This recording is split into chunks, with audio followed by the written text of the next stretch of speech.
But sort of, this will be just a testimonial to that, and I don't think it'll take too long. But Steve just passed out, I think, something to you. As you know, just basically stage 3, sudden came on me and all that kind of stuff, and then I had a bag for a while, and finally decided that I really wanted to go towards building my immune system. Now, up to this point, I had no sugar in my home, and I thought I was eating really healthy. And I had made the comment if I ever got cancer, I definitely would get really strict. And I got cancer. So why I waited to that time, okay. I think we all do that. How far to the edge and how close can I come without falling over and still keep my same lifestyle? And so when I began to really check into what I was going to do, I changed my diet. And a lot of people have asked me, well, what did you do? I don't believe there's a silver bullet that suddenly you do this, you do that. There's a lot of helpful things, and you can't do them all. But you can choose what works and makes sense to you, what works into your lifestyle, what you want to incorporate. And so the number one thing that I made a decision for was that if you will look on towards the bottom of the first page with the blue writing, basically I avoided all sugars and GMOs, and I want to say all added sugar and GMOs. At the beginning, for the first 4 months, I did want to starve any cancer cells of which they said I had. And so I wanted to starve those cancer cells by giving them very little chance to get excess sugar. So I didn't eat fruit for 4 months, just in my effort to really keep the sugar content in my blood very low.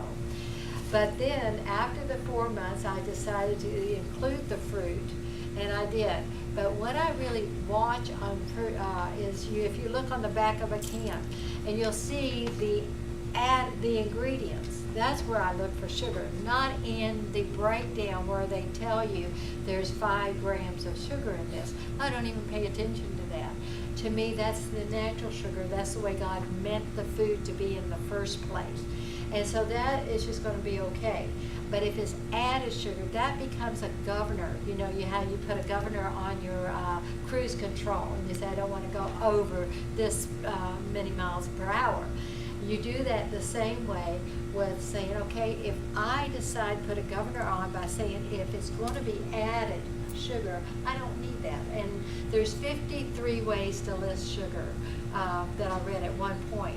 Well, gosh, they're going to get through me. So not only am I going to read the ingredients for saying no added sugar, because I couldn't miss out of the 53 ways to list it something wrong there, I'm going to make sure that the ingredients are about 5 ingredients, or at least ingredients that I totally recognize that can come out of my own kitchen with a spice or whatever, that I would do that in that way.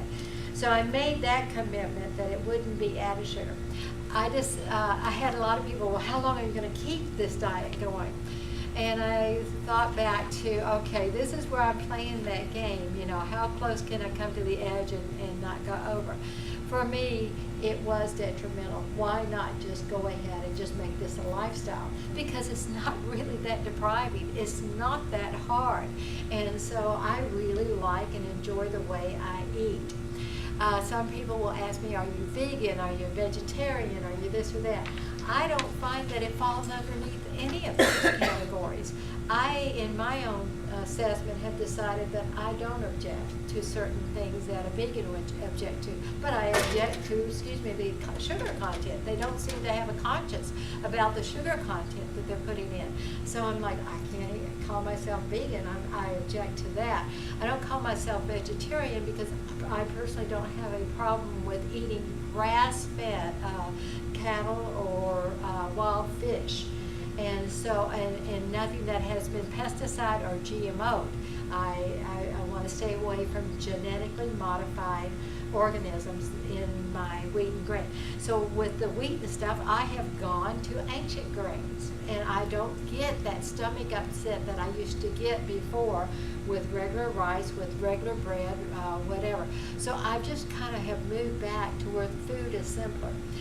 I don't like counting calories. I don't like doing all these things. I think if you're going to do anything, portion size at a point. But if you're really new to this, I'd forget the portion size completely and just enjoy good, healthy food. The thing is, when you eat healthy, it begins to give you such satisfaction that you're not necessarily wanting more and more and more. It doesn't have that addiction quality to it. And so you get satisfied. Your blood sugar isn't doing the jump up and then the crashes down, because you're just regulating with the right kind of thing. I don't believe God made eating to be so hard. I think he said, eat of anything in the garden except for this one tree. Mm-hmm. And so with me, it should be simple. And I want to enjoy life, and I want to enjoy good food. So when I do go out to eat, I just make a wiser choice. I'm in a restaurant, I want to enjoy my friends, I want to do things. But knowing now and in practicing at home what I do, I just make a wiser choice. I look for the wild fish, and I look for, if I'm blessed and it's quality restaurant, they might have the grass-fed beef and whatever. There's options there. If I am going to get a salad, I would do it and have my own oil and vinegar, oil or lemons is what I use squeezed on it, and salt and pepper, and that would be, very, very good. And if I order spinach, it's a little bit more chance it might be organic. And so I'm just making a quote-unquote wiser choice. And Steve's got us. Free-range chicken. And the free-range chicken, definitely. And when it comes to chicken, that's important to me that it be a free-range chicken, because they don't eat grass. Okay. Then, if you'll just look at the notes a little bit, I think they would all say pretty much what I've been telling you. When I went through what I went through, I really do sense that God healed me, and that apart from him, I wouldn't be here today, 2.5 years later, being able to tell you this, because very well-meaning people have gone the eating route, and they did not recover. So there's no silver bullet in what I'm saying. But I'll put it to you this way, that if you do receive healing, you have a responsibility to cooperate with truth and how God created things to work. The worst thing he could do to science and to us and our discoveries is keep healing everybody in spite of all the things they do that are contrary to the laws that he put into place to healthiness. That science would not be able to get a read on what is truth if he kept, trumping it with a healing card. And so it's really important that, you have that spiritual part, that you do ask God, and he is also the one that I think gives you a peace inside, relieves the worry, which is also part of the healing. So I'm cooperating with God in discovering the truth of his eating plans, and to make it simple, to give us freedom in it, to discovering the truth and getting rid of the worries and trusting him and believing him for the best. And I'll just end with this thing. Today I heard a sermon that really, really affected me. It's good. I hope we can put it on the site, because it was so good in that way. But basically, if you look at Matthew 6:23, and it talks about the don't worry about what you eat, because the birds of the air, they don't worry.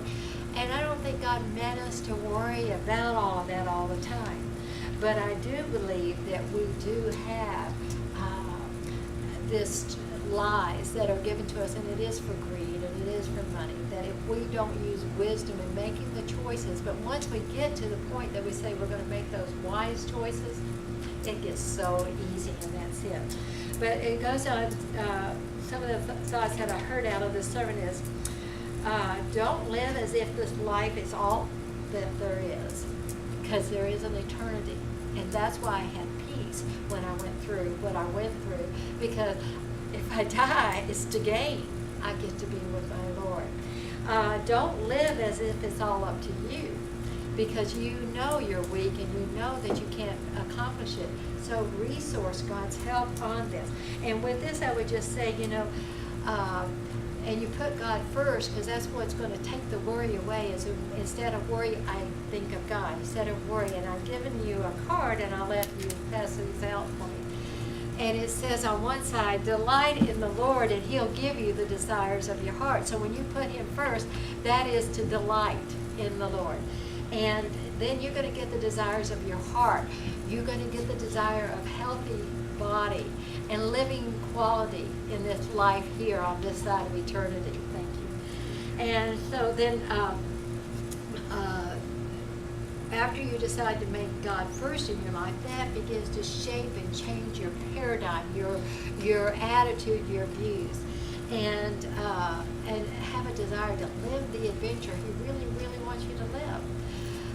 I had that, I'll give you a little example of that. I got engaged the night I met my husband, Steve, to someone else. And so I didn't know that Steve was going to be the one, but I just happened to meet him that night that I did say yes to somebody else. And Of course you I... did. Of course you did. She said yes to something. Of course. Yeah, Right. before. If I had met a person, I It was never on would have the said that page, yes. But anyway, I had to really, I struggled because I liked being sure that somebody was going to be there for me. And yes, there were some missing elements, but I wanted to be there. And so I had to really ask God and say, you know what? I know that this isn't going to be ultimately what I really hope to have. I know that this could really mess me up later. But I can't seem to get away from this relationship. So I will give you permission to change my thinking. That prayer is such a crucial prayer to pray about all of life. Because when I gave God permission to change my thinking, I suddenly began to see my desires change. Delight in the Lord, and He'll give you the desires of your heart. And so it's tricky, because He's saying delight in Him and your desires will be met. But guess what? When you delight in Him, your desires change, and they get in line with what God has, this adventure that He has for your life. I am so thrilled that I prayed that prayer, and within a month was able to break that up and feel exuberant about there's something God's got in store for me. And it was just shortly later that I met Steve, and it's been a wonderful 45 years of marriage. I am so grateful that I gave God permission to change my thinking. Whatever it is we're struggling with that we want to hold on to, if we'll just simply give God permission to change our thinking on it and to change that, He will begin to work with us on it. And then you're going to find such adventure and just total freedom in all of that. So will you give God permission to change your thinking, even on your diet? And that's all I have to share with you today. Oh, there is one more thing. I have another handout, and you can do that. Because some people have asked me for some of my favorite recipes. And on this particular one, I put sort of things that I love to sweep with. Or a couple of recipes that have been really good, because you do have a desire to have sweets, and that isn't so bad. But if you're doing it with the right stuff, you really get to enjoy it and it not to be detrimental to your health. And so on one side is a couple of recipes that I've come up with, and on the other side, I just happened to see today in a magazine of Light Cooking that they had some ideas about ancient grains. And ancient grains is something I'm just beginning to explore, and I'm excited about, because it is fulfilled. It's very filling and satisfying without taking you into reflux, acid reflux, or any other problem. Okay, Thank you, Eileen.